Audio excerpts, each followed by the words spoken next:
Welcome to Bonn Park. I'm Sarah Geidlinger. And I'm Marshall Ward. Hi, I'm Jennifer Hutton, CEO of Women's Crisis Services of Waterloo Region. So glad to join you today. Welcome to Bonn Park. Welcome to Bonn Park. Welcome to Bonn Park. Welcome to Bonn Park. Welcome to Bonn Park.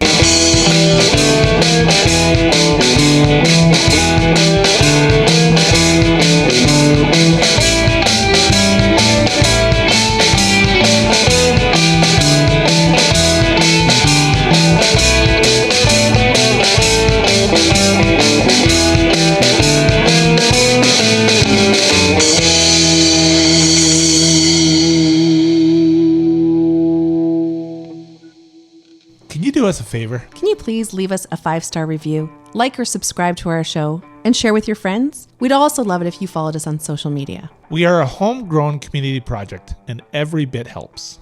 On with the show. This is it.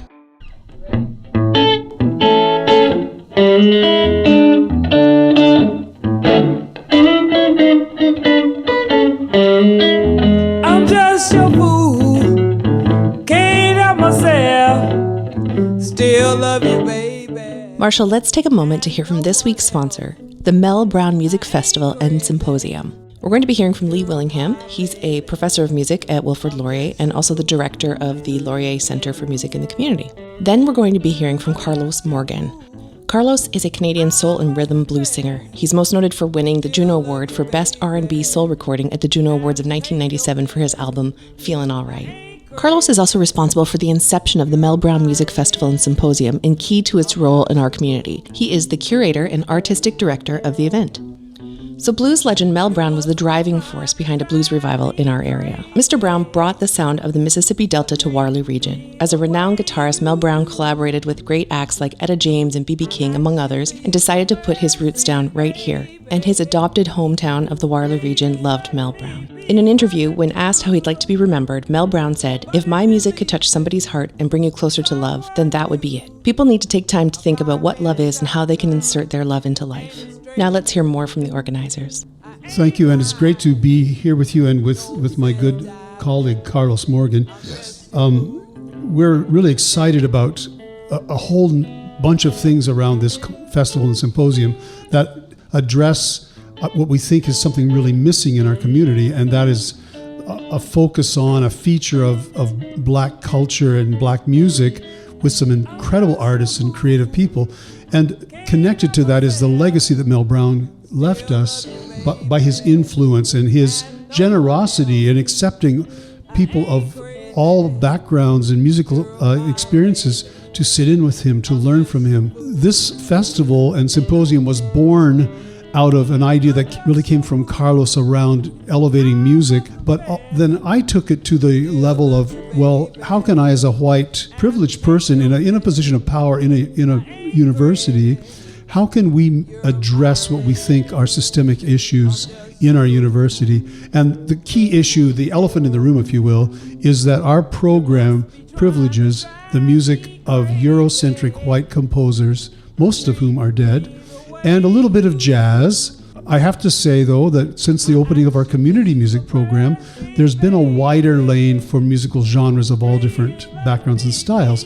That to say, there's still an imbalance in the racial makeup of our professors and our student body. Carlos, I really am grateful to be working with you, and I value what you're doing already in this project that is making it come alive and making it exciting for our community. Well, thank you, Lee. This is very exciting. I'm honored and I'm grateful to be a part of a team of people who share this vision, bringing and highlighting and featuring Black music in Kitchener-Waterloo with Mel Brown and his legacy and his indelible musical contributions that he brought with him, and his history and his knowledge of music, blues, and what he did for the community here, building upon his foundation, building upon the roots that he brought to Kitchener-Waterloo through his music and his passion of music and so on. There's a 3-day festival happening May 27th to 29th, and happening at 3 different locations.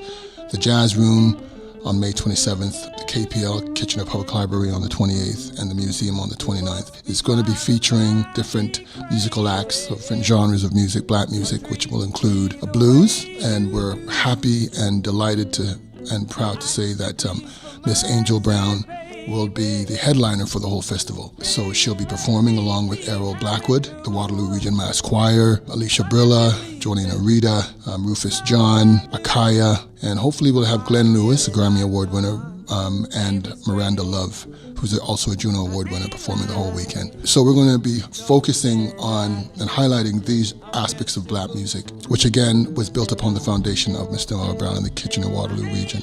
The Mel Brown Music Festival and Symposium runs from Friday, May 27th to Sunday, May 29th. Tickets are available at melbrownfestival.ca. We'll link to the website in our show notes. And now back to the show. Jen Hutton, thank you so much for joining us today. Yeah, good to be here. Thank you for having me. We're very excited to dig into this two-part series that we're doing with yourself and Jenna Mayne of the Women's Crisis Services of Waterloo Region. So you are the CEO of the executive leadership team. Yes, I am. I've been in this role, it'll be 4 years, the end of April, but I've been with the organization for almost 10 years. When I was an outreach manager prior to this. So I'm doing all sorts of different things in my day-to-day role. No day is quite the same. Of course, I'm really actively involved in funding and the financial part of things, kind of the business end, and of course, executing our strategic plan, working closely with our board of directors. All sorts of different things in terms of my day-to-day role. It's definitely never boring, I'll say that. Now, you mentioned that you moved from being the outreach manager to being the CEO, and I noticed just looking you up online that you were working at KW Counseling and Grand River Hospital and helping people through your entire career, your entire journey. Yeah. What brought you to this type of work? Oh gosh, that goes back just a few years. I feel like I've been in social services or the helping profession since I was probably 17 or 18, since I was actually a kid myself. It was a class that I took in high school called Peer Helping. That really interests me and just kind of, I knew that the helping profession was likely going to be for me. It was either going to be helping people or helping animals. I went the helping people route, even though I'm a huge animal lover. And I've been working with kids and adults for many years. I did college and then an undergrad degree and then did my master's of social work degree in Laurier and have stayed in the KW area and love the KW area and worked in mental health in hospital settings. And, really, as much as I loved helping people, I also was quite interested in the administrative side of the work and leadership. So I went back again to Laurier to do an MBA. And as much as I liked working in a hospital, I kind of was intrigued by not-for-profits. I liked the speed that they moved at. I liked that you could get a lot of things done really, really quickly. And went for an interview for a not-for-profit job. And the person interviewing me said, I don't know if it was because I had a fair bit of schooling or whatever. She said, everyone here changes the toilet paper. I'm like, yeah, that's exactly what I'm looking for. That's the kind of work that I want to do. I want to be closely involved to people and try to make real change. So that's kind of my path and how it went. Well, tell us about the Women's Crisis Center. I imagine that first 6 months is you just acclimatize yourself to the culture and environment of it. Can you talk all about that and what kind of impression it made on you when you first walked in? I had worked a little bit in different residential settings, but I hadn't really worked in a shelter. When I walked in, it definitely didn't look like what I thought a shelter would typically look like, when you think about people all kind of sleeping together on cots in one room. The way our shelters are built is it's a hotel style. So I was quite impressed from the get-go. And as much as I had worked in social work and worked in mental health, what I was seeing with families is that a lot of the root of their struggles was really in trauma. So I always had an interest in working with people who have experienced trauma. And so it was just a really, really good fit for me. And I loved that as soon as I walked in the door and that organization, there was something that just felt like I was supposed to be here. It kind of felt like home, so to speak. And that's why I've been there so long, and why it was really important for me to do what to set myself up to move into a CEO role. Yeah. So Jen, from our perspective, just to let you know, both Marshall and I came from separate homes, obviously, and both had addiction, abuse, and all kinds of horrible things going on in our homes. In my life, we lived in the perfect house on the perfect court in the perfect neighborhood with the perfect neighbors and the good cars. So everything appeared hunky-dory. Marshall, what would you say about your house? Yeah, I would say that was the case as well. I think people, our closest neighbors, knew there was something going on with my father, but this was the 70s and 80s, and neighbors minded their own business, I was told. Yeah. And everything just looked kind of like it does on a TV show, right?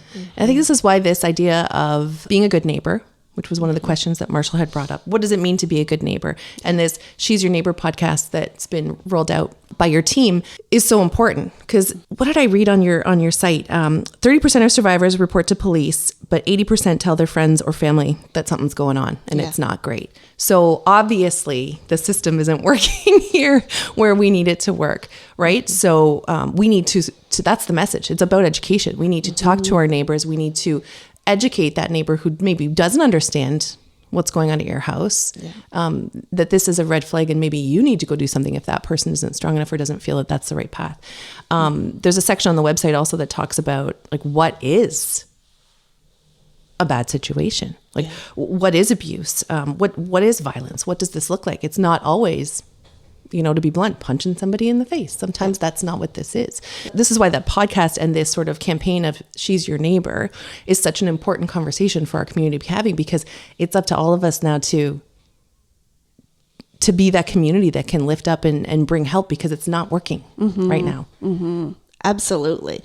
Yeah. Thank you so much for sharing your story. It is just so common.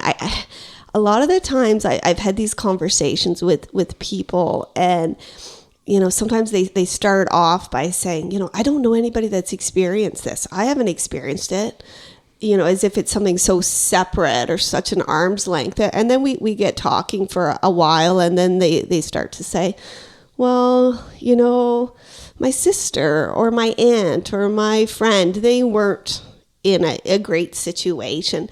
It's just sometimes we're just not talking about it, or sometimes people don't even recognize the situation that they're in. So that's why it's so important to have these conversations and to be open and to share. A lot of people don't. And I've often said that domestic violence continues to exist because it's secret, because it's a private matter. And kind of going back to your point about being a good neighbor, it wasn't too long ago, I think it was a few months ago, where I was walking around my neighborhood on a Sunday afternoon, taking my dog for a walk.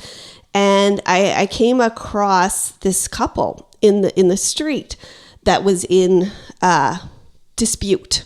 And there was a lot of dynamics. And, there was a part of me, I knew that I needed to do something. Here I am. I've worked in the field. I'm trained. There was also a part of me that, thought, what's going on here? Or almost like thinking about, well, that's private. Maybe I shouldn't do anything. And I think people think that all the time. And of course, I had to check myself and say, no, I need to keep an eye on what's going on, and kind of stayed close as this couple was kind of moving through the street, and kids are playing, but they're in an obvious dispute. And there's some shoving and yelling and that kind of thing. And, so I start looking to her and say, I'm here, can I help you? Do you need anything? And she was so kind of in the moment of that dispute as it was kind of playing out. And I continued to kind of just monitor and stay close to the couple. And I was kind of watching the neighbors, and I actually did see that one of the neighbors was on the phone. And then this couple, went into the house. And so I just kind of knocked at the door and said, I just need to make sure that you're okay. And again, I knew that the neighbor across the road who was also watching was likely on the phone. And then there was another couple in the house, and they kind of, I think, were a bit annoyed that I was so involved in this matter. And then I did go back to the neighbors that were on the phone and said, were you on the phone with police, or like just wondering what you were doing? And they had called the police, and then the police intervened at that point. And I did a statement. But like, this was happening in North Waterloo in my neighborhood on a Sunday afternoon. It is just so common, but we're not talking about it enough, and we just have this tendency of that's private, I'm not going to get involved. But really, there's just so much work that has to happen in this regard to shift things. So, Jen, what we learned from the head of the history department and educator, Jeff Chard at Laurel Heights High School here in Waterloo, was that it's human nature to be a bystander. Upstanders are the smaller percentage. Not all of us are built that way to put ourselves into the mix like that. Mm-hmm. So when you were telling me your story, there was a point where I was thinking, is this where you do something, or is this where you cross the road with your dog and keep your head down and look at your phone? Yes. Because that's our natural tendency, is to do that. This isn't my business. They seem to be okay. Yeah. I'm going to keep walking. So the conversation, again, to bring it back home there, is like, this is on all of us, and this is for us to educate each other to get involved, even if it's inconvenient and icky, to put yourself in somebody else's business sometimes, right? Yeah, totally. No, I think we just have to think that through, and that feeling is very normal, but how do we kind of push ourselves out of that? And we're definitely looking at a lot of things around how do we do more? How do we not even just do like bystander intervention, but how does neighborhoods, I think back to that whole idea of like the block parent idea. Mm-hmm. How do we kind of modernize that so that people know where safe places are to go, to seek help, to check in? And when you spoke earlier about the amount of survivors that connect with a family or loved one to tell them what they're going through, that's 80% that's quite high, but a lot of people just don't know what to do with that information. And that's why we have the Neighbors and Loved Ones group, so that people can get some tools around what to do, what to say, what not to say, so that they can keep that conversation open. And I often say, plant a seed.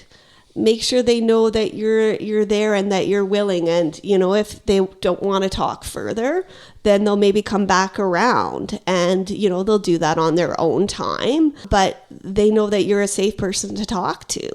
But I also say this work is patient work, because we know, I think the most recent stat is that women typically leave an abusive relationship about 14 times before they actually leave for good. It used to say 7, but I believe that's much higher now. So it is patient, but plant the seed, be there, be, that steady person that they can count on and go back to as they need to. When women arrive at Women's Crisis Center, is it often a situation where they figured out an escape plan, and there's been some conversation already happening with the Women's Crisis Center, and it's kind of like, tonight's the night, or there's a planned day and time, and they get to you, and the moment they're in your hands, they're guaranteed safety and shelter for a time being, right? Yeah. It's a really kind of powerful thing.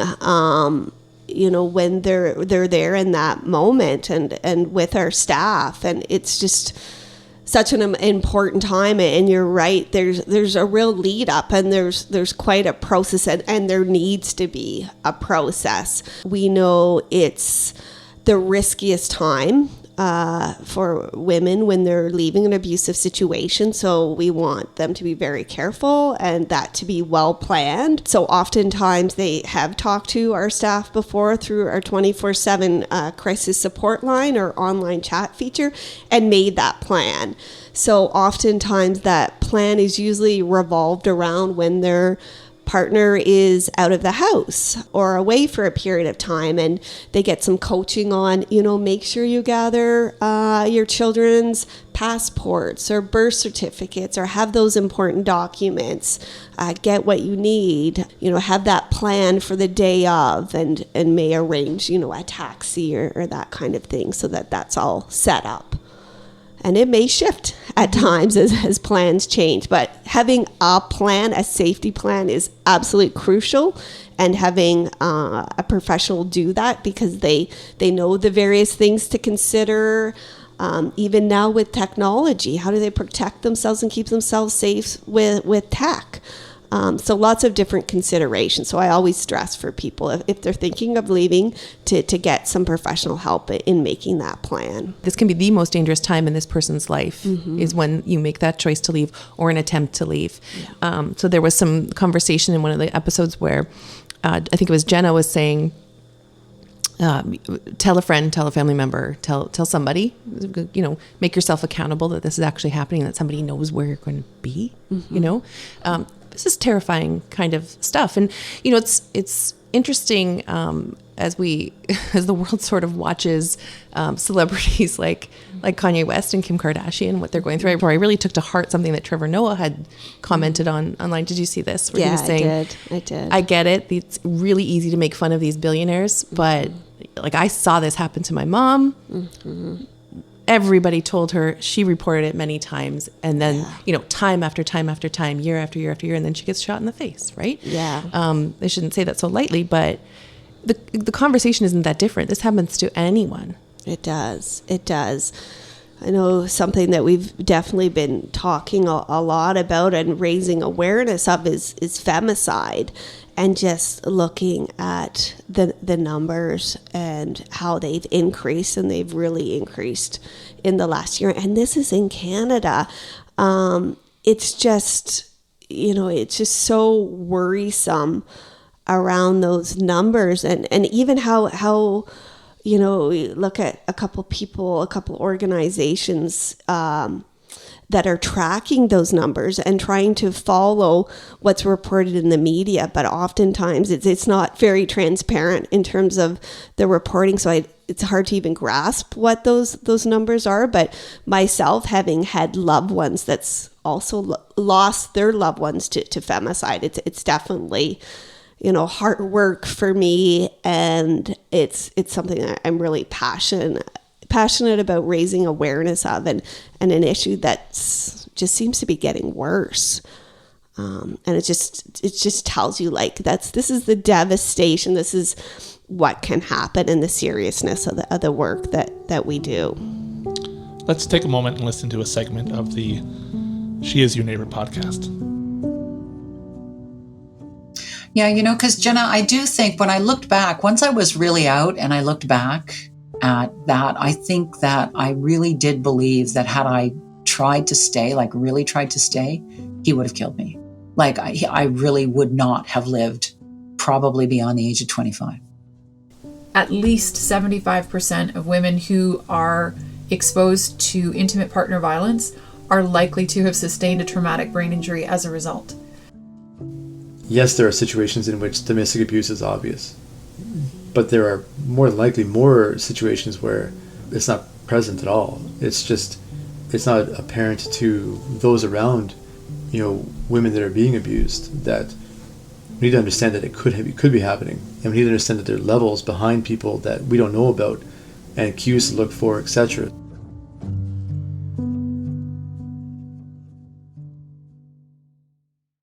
Jen, can you talk about how women transition from the shelter to independent living and what that looks like? Yeah, absolutely. And that's actually, a good question with what we've been seeing recently. I'm sure you've all been hearing about the affordable housing crisis, and that's really has impacted us in shelter.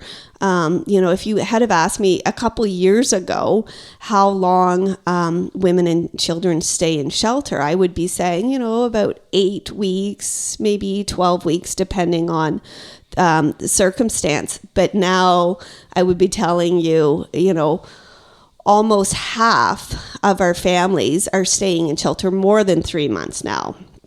We had one family, a mom and 3 of her children, that in the past October, they had their 1-year anniversary in shelter. Shelter is not meant for that long.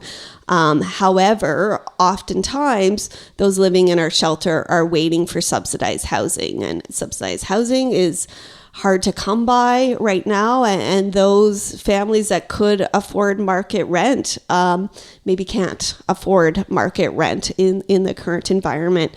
So obviously a big issue that we've been wrestling with and seeing what we could do, because if more people are staying in shelter longer, then that also means less open beds for those emergencies to come in.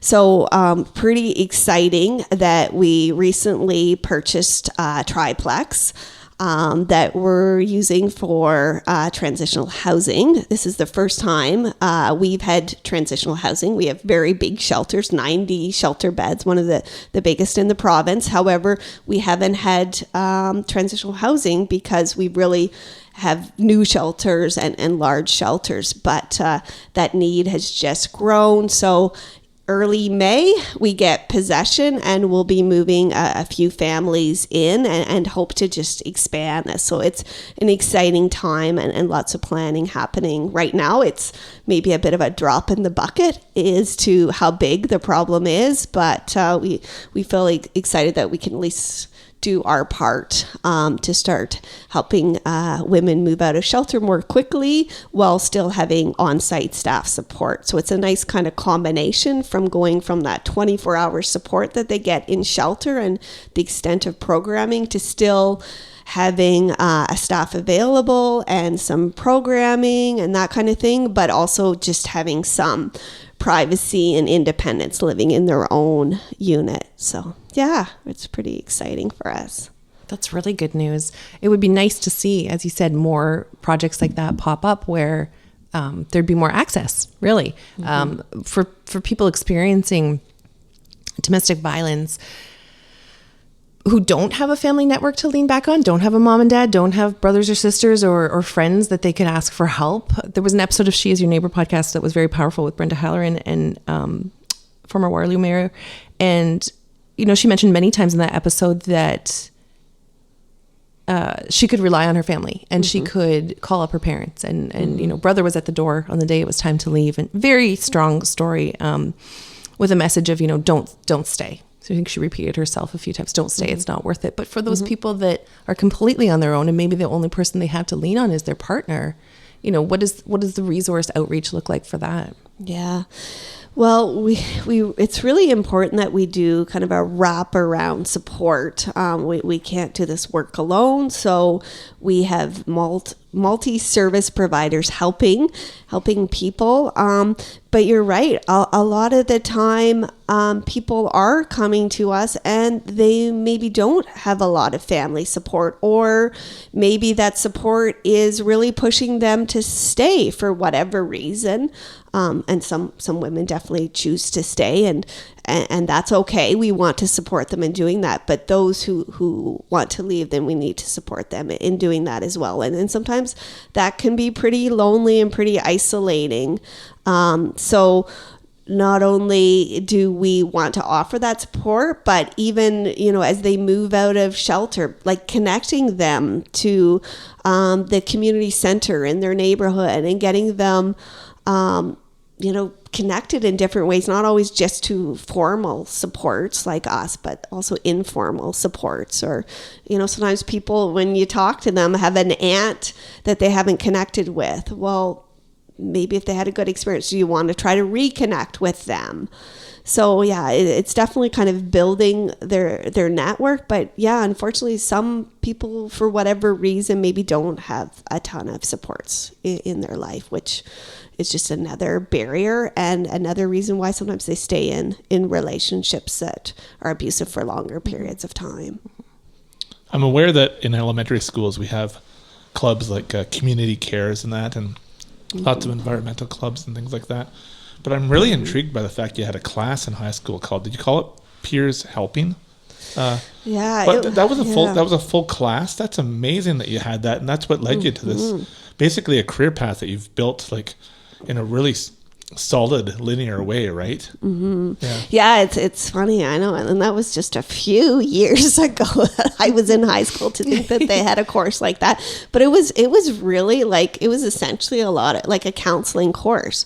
How do you help your peers? How do you counsel them through things? And I was not a great student in high school, so I had some success in that program, and really, and then went into child and youth work at college again because my grades really weren't that high at that point, and had success there. And then I kept going. So it's just so important to have different classes and for people to figure out what is their passion, and kind of go from there. But yeah, I've been very fortunate that it's led me to where I am now.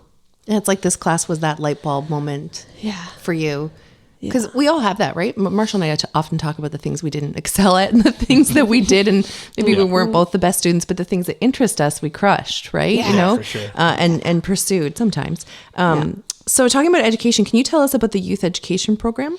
Yeah. It's a great program that we've been doing for the past couple of years now.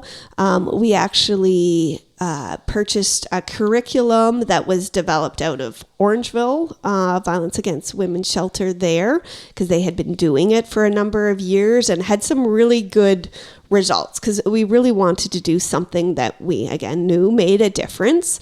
And they had pre and post measures built in. And I think this past year we had 321 kids go through our program, and 65% actually identified as male. So we actually had more male identified attendees than female. So I thought that was kind of interesting, and they really talked about how at the end of the program, they really had an increased understanding of what healthy relationships look like and should look like.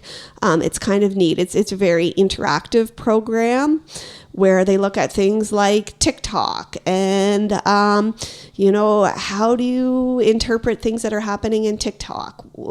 How might they be demonstrating things about body image and relationships and that kind of thing? So it really is interactive, and it's really kind of starts where kids are at. So it's been quite effective. When I think about your collaborative partnerships in the community, I imagine you have to have a really well-functioning one with the Waterloo Regional Police Services. And how does that work? Is that something that's happening all the time where there's a conversation going on there? Yeah, it is. We both work out of the Family Violence Project. And so there's an element of constables and detectives, or constable detectives, that work out of Kryzen at the Family Violence Project in the Intimate Partner unit. And we also have staff on site there. So what makes that work pretty well is that there's an element of relationship development. If, say, somebody comes in to make a report to police, then police can walk down the hall and let one of our workers know that they're going to be meeting with somebody, and it gives us an opportunity to sit in on that meeting, or if that's happened, then they can walk down that person and make an introduction. And then they see, this is the worker, and, she's kind, and, she wants to help, and she wants to listen. And just the likelihood of that follow through just makes such a difference. And we've really looked at our partnership. Historically, it used to be that they would meet with a woman and take a statement or whatnot, and then said, hey, do you mind if I make a referral to Women's Crisis? And oftentimes they would say yes, and then we would call back, and and the follow through was I think it was like something like 30% or something. So we really had to look at how do we do that different? How do we do that better? And just the opportunity to really connect a little bit more so that we're involved right from the upfront has made that follow through and the impact just that much better. And we've seen, I was just looking at the stats the other day. The prior year, we had almost 1,000 outreach referrals in general. This past year, we doubled that, 1977 referrals. And the amount of referrals that we received from police had also doubled. So I know sometimes you don't want to see numbers go up, but if it's happening, then, our staff are trained, and we want them, to be involved. So I was glad to see that increase. And it's really representative of what we've seen kind of across Canada, that domestic violence rates during the pandemic have gone up. This may seem like a comical analogy I'm going to make. We have 4 aquariums in my home that the family look after. Okay. And when you go to pet store sometimes you'll see like a betta fish by itself in a bowl. It's not doing well at all. Mm-hmm. And the pet store will let you take that for free, and you sign a paper that just says, I understand. I won't be bringing this back. Okay. I'm going to take it home and try to give it the best chance you can give it. Yes. And there's things you can do. And in often cases, weeks later, that fish that looked like it was near death looks incredible. Like it's so healthy and swimming and so happy. And it's such a big moment of triumph for us. And we're just so proud that this fish is so colorful and big and happy now. Nice. And I hope that analogy makes sense, so that you must have great moments of triumph where you have met women, and so many, I guess, months down the road. Yeah. You just feel so good about the work you do. Yeah. Can you talk about that? Yeah, absolutely. And it's really our staff that's doing the work, where I'm very much behind the scenes. But how they describe it to me is often how a woman looks when she first comes to us, and we often talk about the eyes of the wind as the windows to the soul, and they kind of talk about a little bit that kind of blank look. There's not a lot of light and vibrancy, and then they talk about how that person looks towards the end of their stay, and there's light, there's energy, there's vibrancy, there's life is there. And they often talk about just that, how that changes over time of having the support, being out of that time of fear and walking on eggshells, and just the impact that it can make. And, similar stories for children. Obviously, children display things in different ways, but maybe they come in with a lot of externalizing behaviors, or maybe they're really introverted and really, really struggling. And that shifts too. It's really powerful. I know I love, sometimes if I need a bit of a boost, is connecting to our music therapist. And she just has some incredible stories sometimes that take me to tears, because she just tells them in such a way. But she even talked once about a boy who was really struggling in shelter with stuttering and his language. And he was really getting bullied at school and really, really just struggling. And we know sometimes there can be a link there with trauma.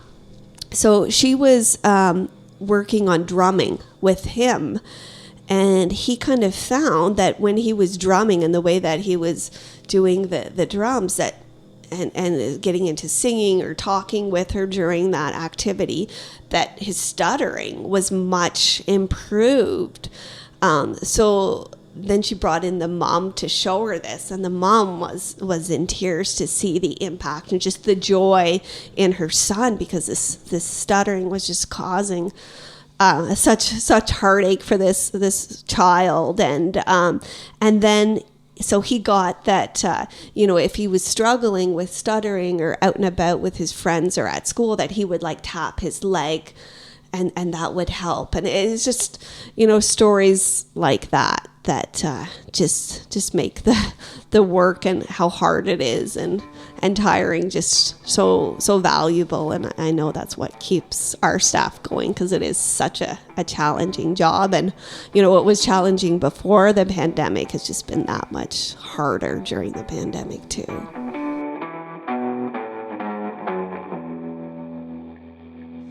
Bonn Park is made possible with the support of the Kitchener Public Library and the Kitchener-Waterloo Community Foundation.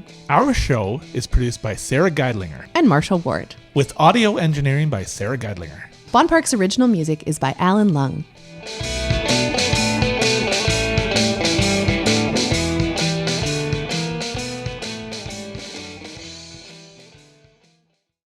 Welcome to Bonn Park. I'm Sarah Geidlinger. And I'm Marshall Ward. And I'm Jenna Mayne. I'm the Communications and Fund Development Manager at Women's Crisis Services of Waterloo Region. And I'm here today to talk about our podcast, She Is Your Neighbour. This podcast explores the realities and complexities of domestic violence. It has an intersectional approach, and we really think about the fact that she is your neighbor, and we all have a role to play in ending domestic violence. Welcome to Bonn Park. Welcome to Bonn Park. Welcome to Bonn Park. Welcome to Bonn Park. Welcome to Bonn Park.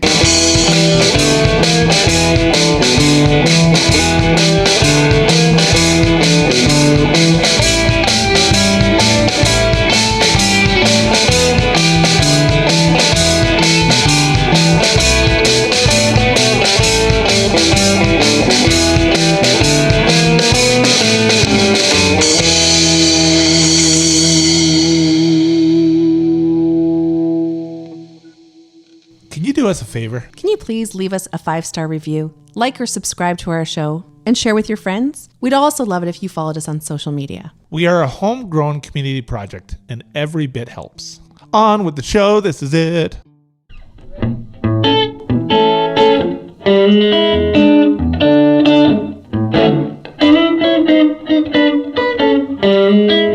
I'm just your fool, can't help myself, still love you, baby. Marshall, let's take a moment to hear from this week's sponsor, the Mel Brown Music Festival and Symposium. We're going to be hearing from Lee Willingham. He's a professor of music at Wilfrid Laurier and also the director of the Laurier Centre for Music in the Community.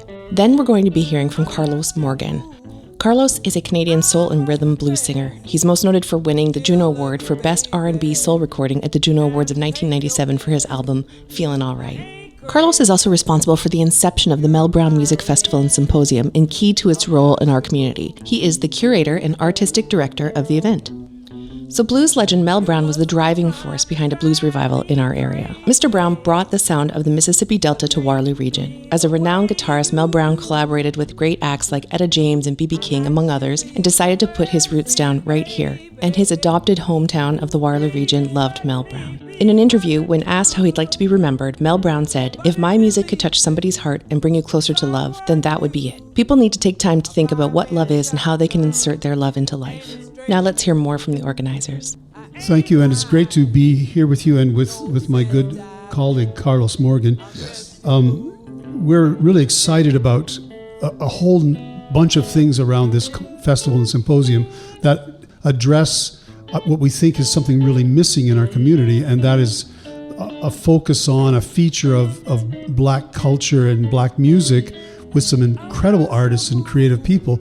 And connected to that is the legacy that Mel Brown left us by his influence and his generosity in accepting people of all backgrounds and musical experiences to sit in with him, to learn from him. This festival and symposium was born out of an idea that really came from Carlos around elevating music, but then I took it to the level of, well, how can I, as a white privileged person in a position of power in a university, how can we address what we think are systemic issues in our university? And the key issue, the elephant in the room, if you will, is that our program privileges the music of Eurocentric white composers, most of whom are dead, and a little bit of jazz. I have to say, though, that since the opening of our community music program, there's been a wider lane for musical genres of all different backgrounds and styles.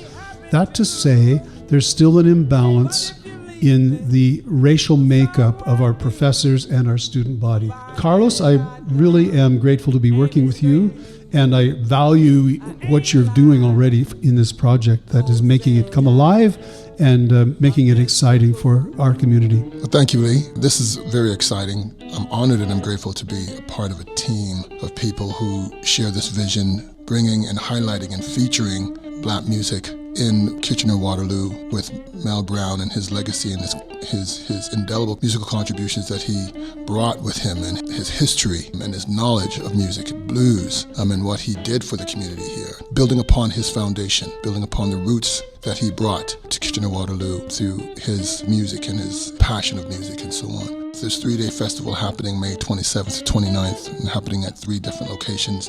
The Jazz Room on May 27th, the KPL, Kitchener Public Library, on the 28th, and the museum on the 29th. It's going to be featuring different musical acts, different genres of music, Black music, which will include a blues, and we're happy and delighted to and proud to say that Miss Angel Brown will be the headliner for the whole festival. So she'll be performing along with Errol Blackwood, the Waterloo Region Mass Choir, Alicia Brilla, Jolina Rita, Rufus John, Akaya, and hopefully we'll have Glenn Lewis, a Grammy Award winner, and Miranda Love, who's also a Juno Award winner, performing the whole weekend. So we're going to be focusing on and highlighting these aspects of Black music, which again was built upon the foundation of Mr. Mel Brown in the Kitchener-Waterloo region.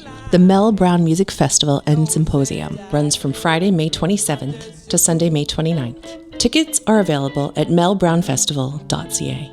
We'll link to the website in our show notes. And now back to the show. Jenna Mayne, thank you so much for joining us today. Oh yeah, thank you for having me. It's great to be here. We are very excited to talk to you, to dig into all the work that you do at the Women's Crisis Services of Waterloo Region and with the She Is Your Neighbour podcast. Last week we talked to Jen Hutton all about her role and learned a lot from her. And now we want to pick your brain all about the work that you do as the Communications and Fund Development Manager. Yeah, I'm really lucky. I love my job. I'm, as you said, the Communications and Fund Development Manager. So there's kind of a lot of things that go with that. There's communications, public education. We do a lot of work on prevention through the podcast. So it's kind of a different way to work on prevention, but it's pretty fun. It's really up my alley. And I always say I have the fun role at the organization. So I feel pretty lucky to do that. So my background is actually in journalism and communications. So when I came into this role, the fundraising part was actually a bit new to me, but I realized there's kind of a lot of similarities and crossovers there. And we've really leaned on communications a lot in our fundraising. I think it's really the perfect fit for me. I really couldn't think of a better job for me. And the interviewing must have come very naturally for the She Is Your Neighbour podcast. You must have thought, oh, I can do this. This works in this medium too. Yeah, exactly. It was pretty fun. It wasn't something we had kind of done before at the organization. It was kind of something new that we had started. But Jen, my boss, she's always open to new ideas and ready to try anything. So when we talked about doing the podcast, she was right on board with it. And yeah, it kind of worked out well because I have a bit of a background in radio and journalism. So it was a really good fit. And it was cool and surprising that I got to actually use it in this role because I didn't see that going into it. But it's been probably my favorite part of the job. So it's really cool. And I would think that the podcast the medium itself works really well for the content and what you're trying to get from these interviews. It's not film, right? It's not live, right? I think that's probably, you can put people at ease as much as you can with the way you're doing it. Yeah, I agree. And I think for like these difficult stories too, I think it is a really good form. Video can maybe be a little intimidating when you're talking about these kind of deep, dark parts of your life. It can be a bit emotional. So I think doing it as a podcast and an audio version rather than video is comforting for some people. Even the title of your podcast, She Is Your Neighbor, is where the education, I feel, begins. This show has deep conversations with an underlying importance of, if we don't talk about it with each other, it didn't happen. And the world just starts to agree with that. It's incredibly important to be a good neighbor and understand within your community that these conversations have to happen. And as we learned, even looking at the website, more people tell their friends and family than they will report to the police, right? So through this podcast, you're opening up these stories to say, like, if this can happen to these people that you know in your community, it's probably happening more often than you think, or perhaps you might identify with this story yourself. Yeah, exactly. And I think you kind of hit the nail on the head there. The name was really important to us. She Is Your Neighbor. That really kind of is what it's all about, is domestic violence is happening really in so many neighborhoods across Waterloo region and across Canada. And I think she is your neighbor. Domestic violence happens to so many more people than we think. So there's a lot of misconceptions about domestic violence and who it happens to. I think because we aren't talking about it enough, people don't understand it enough, the different types, and the severity of it. I think a lot of the time we think of physical violence when we're talking about domestic abuse, and that's really just one type. That is not the only type of domestic violence. Usually it's layered, it's very complex. But I think because of that, people don't always see it as happening in their own neighborhood. And unfortunately, the reality is that it is. So I think the more we talk about it, the better, and we can provide support to those who need it, and kind of remove some of that shame and stigma that's been long associated with domestic violence. I think it's about time we start to kind of lift that and be able to have these conversations. And I think of it as your guests are presenting, I don't know if this is the right word, but like a gift to everybody, to all the listeners. There's a vulnerability to telling these stories and sharing these stories, as you said, when it comes to shame and stigma. And just have so much appreciation for every one of them who share that story. You must feel it while you're doing it there in person, and all the energy that's you're feeling during that conversation. Oh yeah, I feel the same. It's really emotional hearing these stories, and I think that was one thing that was difficult during COVID, was we had to flip to doing the podcast virtually. And I think when you're telling stories like this, there's something about actually kind of being there in person and just feeling the room, and being there together, and it's a bit different. So still really grateful for everyone who did it virtually. And I think luckily we all got so used to Zoom this year that people actually were able to tell their stories quite fine that way still. But yeah, I'm definitely really grateful every time someone shares a story like that, because it is so personal, and I can't imagine, I haven't shared a story like that in a podcast form, so I could only imagine how difficult it would be. So I do really appreciate it, but I do think it's necessary. And all the people who have participated in the podcast, they always seem really happy afterwards, which is a relief. I don't want anyone to feel burdened by it. But it's nice, I think, for them to be able to share their story sometimes, and knowing that then they're empowering somebody else by doing that. So I think it's a kind of a good feeling, but it definitely is an emotional thing. One thing that I really noticed about She Is Your Neighbor is something that Marshall and I talk about a lot on our podcast, is something that Marshall taught me was leaving room, giving space to your guest to let that story out. And not a lot of shows are constructed that way, but just by the nature of the weight and the gravity of some of the stories that are being told on your show, you have to leave that room. And I see you sitting back and, well, in my mind, because it's a podcast, I visualize you sitting back and letting them have that space to talk. Yeah, exactly. I think there's a lot of that in the podcast, because this really is their story. And I think I do need to kind of give them the time and the space to share it the way that makes sense to them. And kind of working through it, because for a lot of people, they haven't actually shared these stories very much. For some people, it's, one of the first time publicly revealing their story. So I don't even think they know how it's going to come out until it does. So I think it's kind of letting them process it, and then trying to be there to support them as well, because it is such a difficult conversation. But just really important. I think what was so important about Mayor Brenda Halloran's episode for me was there's this moment of awareness where you go, wow, this person who is so revered, who's in this leadership position, leading the city that we live in, found themselves in a situation that they had to get out of. And you think, I guess no one is exempt then, right? Exactly. And I think that's kind of the shocking piece for people sometimes, is people in these kind of prominent positions or roles. That's not the kind of classic person experiencing domestic violence. We all kind of, I think a lot of us have this kind of image in our head of who experiences domestic violence. And I don't think it's common to think of the mayor of Waterloo, or even Anna Maria Tremonti, who is a guest on our current series, our Survivor series that just launched. She's such a powerful journalist. She's just a powerhouse. And when she kind of revealed her story, she kept it a secret for 40 years. When she came out and shared it, I think people were just shocked because they couldn't imagine someone who is so strong and fearless being in this type of situation. But that's the reality. It does happen, and people cover it up and hide it for so long. And this is what sometimes being a survivor looks like. You are spending those 40 years surviving, and perhaps you're so in it that you can't see clearly what it is you're in. Exactly. I think a lot of people have trouble even recognizing themselves that they've experienced domestic violence. A lot of people I've talked to have said, I didn't even realize it until I came to the shelter or until years and years later. And they didn't even see it even though they were experiencing it, because a lot of the time we do think of domestic violence as physical, and maybe they were experiencing psychological abuse, financial abuse, coercive control. Maybe it wasn't that kind of standard, what we see as domestic violence. So it's hard for them to even wrap their heads around what they experienced.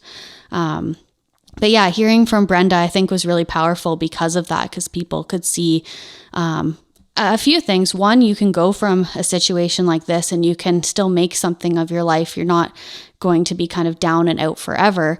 But also that it is these powerful, strong people who do survive this, right? And that's something we were trying to show with the podcast. We were trying to really put a face and a name to domestic violence.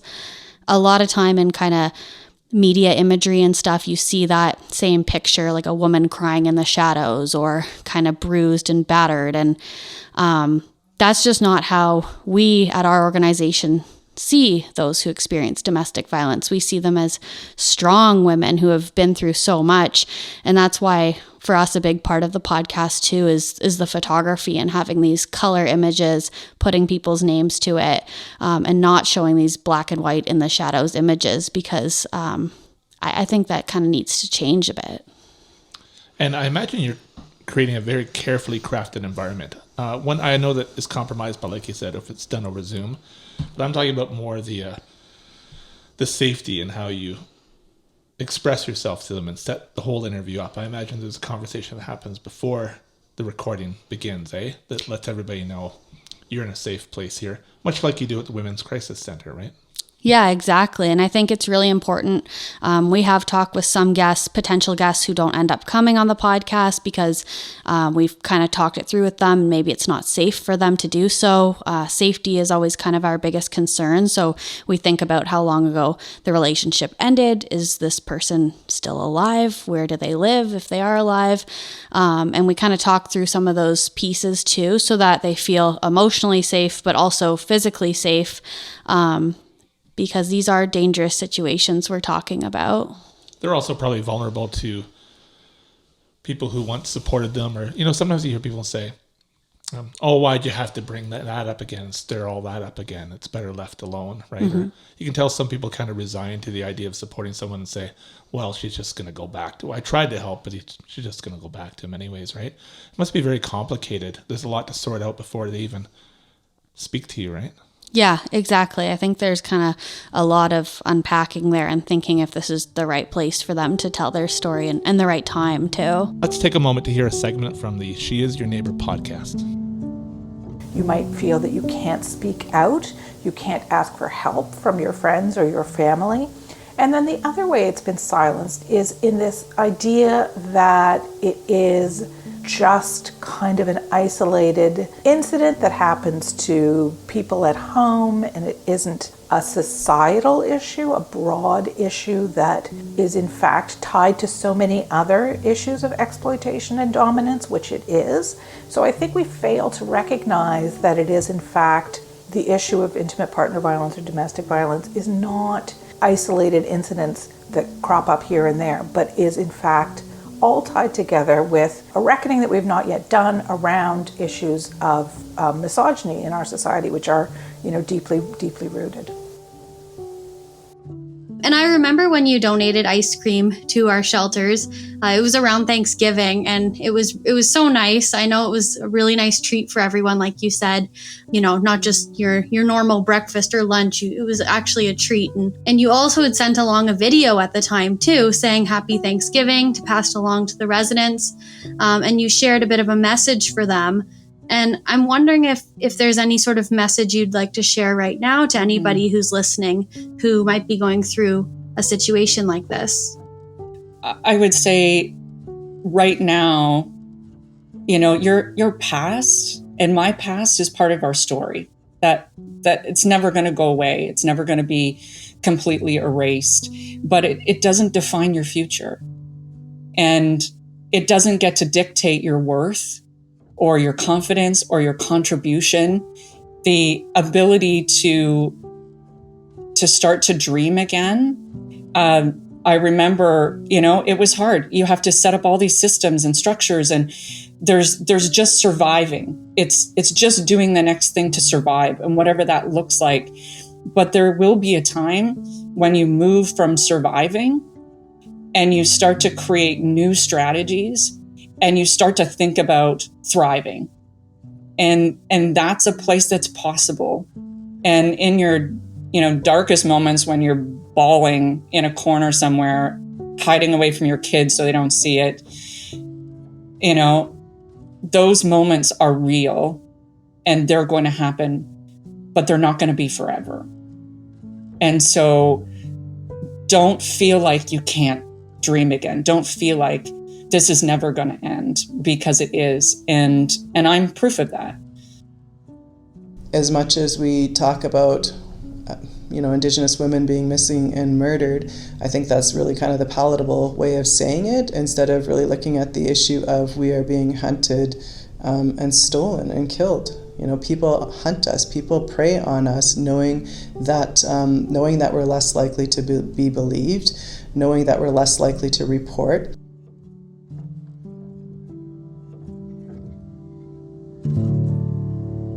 So, Jenna, as we learned from Jen last week, it can take, on an average, 14 times for somebody to leave an abusive partner. And, of course, this is just a generalization, but this could be even after they made a plan. Maybe not a formal plan with Women's Crisis Services, but with friends or family, or reached out to someone and said, this is it, I'm going for sure this time. That could take so many times. I wonder, is it harder for people to, how do I want to word this? Sorry. As you were explaining to us, Jenna, most people have this media stereotypical image of somebody who's experiencing abuse. But something like financial abuse, which is listed on the website in this wonderful section, this is what different types of abuse can look like, might even be a surprise. People might not even know that they're experiencing that. It's not that well known of a concept. I don't think that people are taught, people can't take that from you. They can't control that from you. And as a form of controlling your entire world, limit your access to, funds. Yeah, so I think financial abuse is a really common one, but also a really tricky one. Like you said, it's not something that someone might recognize right away. And I think you also have to remember, whenever it comes to domestic violence, these things often happen slowly and gradually over time, right? It's not a switch that flips overnight. People wouldn't choose to get into violent relationships. So I think it can take someone by surprise. It can kind of sneak up slowly, and then you don't even realize the situation that you're in. When it comes to financial abuse, this could include things like not having access to your bank account or savings, not having a credit card in your name. Perhaps it's a woman who stays at home, takes care of the kids, so she doesn't have any income of her own. She doesn't have anything in her name. It might not feel like abuse at the time, because maybe this is just your situation and how you've worked it out. But I think when it's part of a larger situation of domestic violence and coercive control, we can see how that starts playing in and how that can be really difficult when someone is trying to leave a relationship. If you don't have any funds tied to your name, it can be difficult to get your own apartment to leave. It can be difficult to figure out what to do with your children, how to take care of them. So I think there's lots of different parts of that can make leaving really, really difficult. And people will ask, why didn't she just leave? Because it's not that simple. If it was that simple, people would do it. And it's not always the right time for people to leave either, right? Maybe that's not what they need. I think people have different situations, and maybe for someone, it might be learning to live more safely in their current situation for a while. Maybe leaving is not an option at this time or what they want, but it's something down the road. But there are just many different forms of abuse, and I think they can be difficult for the person going through it. Can we talk about some of the collaborative efforts and partnerships that you have in the community that I guess are beneficial to everybody, right? Yeah, we have lots of great partners in the community. We're lucky to live in a region that has so many great community organizations and partners. We have both community partners and then corporate partners too, who are a big support for us. Maybe first I'll kind of mention about some of our partners through She Is Your Neighbour. We've had, lots of sponsors support the podcast, and we've even had collaborations with local businesses like Pretty by Her, which is a small shop in Cambridge, and she helped create like some merchandise and stuff. So that was pretty cool that we were able to partner with her in that way on that. And even businesses like Marble Slab, we did a collaboration with them last year with the Marble Slab in Waterloo, and they had a She Is Your Neighbour ice cream, like burr cold. And they were kind of educating people about the podcast and domestic violence while getting ice cream. So kind of an unlikely partnership, but something that was created, and we thought it was pretty neat that we were able to do that. And then in terms of community partners, we really have so many of those close partners who we're lucky to work with. Recently, we've been really connected with Canadian Arab Women's Association, which is a fantastic partnership. I think especially women who are in different communities need support from their own communities. And this is something you'll hear in some of our recent podcast episodes too, is the importance of having cultural and community support. So sometimes we, Women's Crisis, might not be the organization to provide the support, but who can we partner with and what resources can we give them and connect them with so that they can get the support from those who they're most comfortable with and who they need. We're a really close partner with Family and Children's Services. We're co-located with them, so they have a worker on our site. We have one at their site. Just lots of really fantastic partners in the community. We're part of the Child and Youth Advocacy Center. So we have a partnership there. We're partnered with Child Witness Center. So lots of really good partners. So our new season, we're super excited about it. It just launched. And we've actually kind of changed the way we're doing the seasons a bit. We kind of started with season 1 and season 2, which had all sorts of different themes about domestic violence. But this season, we're taking a different approach and really streamlining it. So it's a survivor series. Everyone in the series is directly a survivor of domestic violence and sharing their story. In the past, we've had experts and things like that, but this is truly a survivor series. And we have some amazing guests. Again, we have Anna Maria Tremonti, who I was so excited to talk to and learn from. I've really admired her work for a long time. So it was just incredible to talk to her. We have Cheryl Haskett, who's an entrepreneur. She's the owner of Utterly Ridiculous, which is a goat's milk ice cream company. And she has an experience with domestic violence that she shares. We have Carlos Morgan on it, who's an R&B singer. Again, really great to hear from him. Samra Zafar, she's a best-selling author. She wrote the book called A Good Wife, Escaping the Life I Never Chose, and talks about being a child bride, how she came to Canada and experienced domestic violence.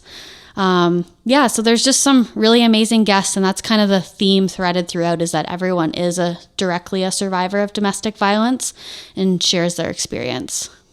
I think one of the most beautiful parts about this series you're talking about is this may be the only time in these people's lives where they're allowed to tell their story at their pace. So maybe they've tried to do this in the past in different situations. It could be someone's house, in a restaurant somewhere, and there would be things that would interrupt that story. Either someone saying, "Oh, that's not what happened," or, "Well, you're making it," or an interruption might be, "Oh, you should see what it was like at my house." Like all these things that can interrupt a story trying to be told and shared, which is then disruptive to the person trying to share the story,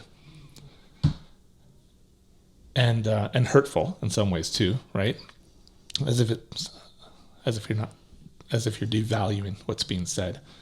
So that's a really amazing thing, because what you're capturing is possibly the one and only time someone's been allowed and given the space and the respect to tell that story from beginning to end. Do you think about that? I've never thought about it that way. You kind of gave me chills a little bit talking about it like that, because I think you're right. I think when I do think about it now, I think people don't always get the chance to share these stories, like you said. And there are so many interruptions or things that well-intended friends and family making comments or trying to help, and not just kind of letting someone tell their story. And I think there is something to that. That being said, we do dive in and ask them questions about different parts, but we kind of start by just letting them share their story and clear the air. So I think you're onto something there. I know the experience of trying to share something, and then you realize you've made somebody uncomfortable, and now it changes everything in the way you're trying to communicate. And like you said, it's not meant to be not well intended. It's just the nature of the way people speak. But your podcast sets it up kind of like a stage, right? Like, here you are, you're in a safe place, and the questions you are going to answer are going to be respectful and help move that message along, right? Yeah, I think you're right. And I think it maybe is something to talking to someone who you don't know that well. A lot of our guests I did know beforehand, but not all. Some of them I was meeting for the first time when we were doing this. But I think it's different when you're telling a personal story to your friends and family. I have had guests say to me, they wanted to tell me their story in depth, and they hadn't actually shared these details to their friends and family, and they would rather them hear it through the podcast because that was easier for them. And in those situations, my first reaction was worry, and are you sure you're ready to tell this story? Because I do not want to exploit anyone or have anyone share anything that they're not ready to share. But I think for some people, that's really the space they needed. That was the space and the time where they wanted to share their story, and it felt right, and they didn't have to worry about what their friends and family on the other end was thinking, because they're telling it to me, and I'm just there to listen, and I think they know that. So it is kind of cool. I think there must be an element of freedom as well. I mean, I've spoken about this before with grief. Sometimes when you're explaining your grief, or like if for some reason I have to say, oh, my parents are gone, or my parents are passed, or my parents are dead, or whatever it is, you're often comforting the receiver of your news. Like, I'm okay.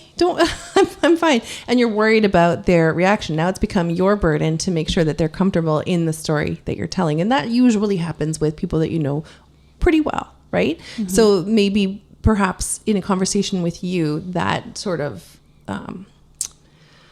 that barrier can be lifted, and you can just get through and tell your own story in that space. Yeah, I think you're so right. And thinking about it in the same way as you think about grief, I think you're right. And I think of when I myself have tried to talk to someone about something like that, and you do that. It's, don't worry, I'm good, and it's pretty good. Or like, I always try and find an upside when you're talking about something depressing, because that's, I think, just human nature sometimes to do that. But yeah, I think in the podcast it's cool because they don't have to do that. They don't need to make me feel better. I hear these stories all the time, which doesn't make it any easier, but I am a little more used to it than their friends or family might be. So I think it is nice for them to have that space. And speaking about grief as well, there has to be space for grieving, like a marriage or a partnership that you thought was going to work, or a person that you loved, even though they hurt you. There has to be space for that, to say, it's okay that I believed in this, or it's okay that I still love this person I can no longer be with. It's just not going to be the love that we thought it was, right? Exactly. I think there really is a grieving process when it comes to domestic violence. And for some people, it may take a really long time to work through that. For some people, they don't share these stories for years and years. I think because they're processing it themselves first, and then the thought of sharing it, they haven't even figured it out for a long time. They're still grieving what they thought was and what isn't. So, yeah, I think that's true.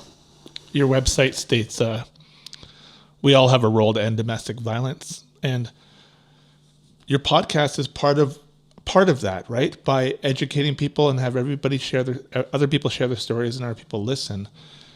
Hopefully there's people out there who either see that in themselves and realize action needs to be taken, or they know somebody, right? It's is that when you speak of proactive strategies? Is that what you're talking about too? Like you're getting this information, these stories out there? I think you're right. I think the podcast, it's kind of, we see it as a tool for education and also for prevention.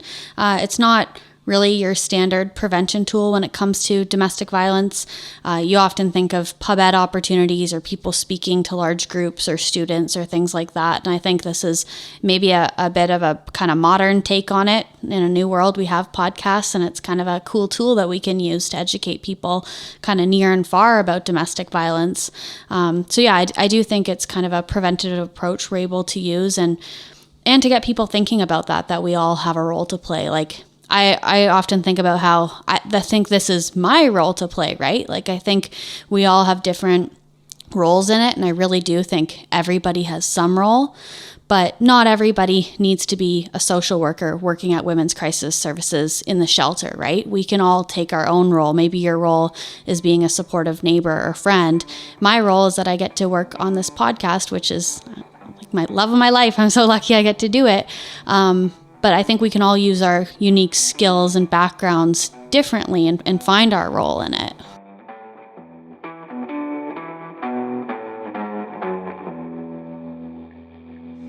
Bonn Park is made possible with the support of the Kitchener Public Library and the Kitchener-Waterloo Community Foundation. Our show is produced by Sarah Geidlinger and Marshall Ward, with audio engineering by Sarah Geidlinger. Bonn Park's original music is by Alan Lung.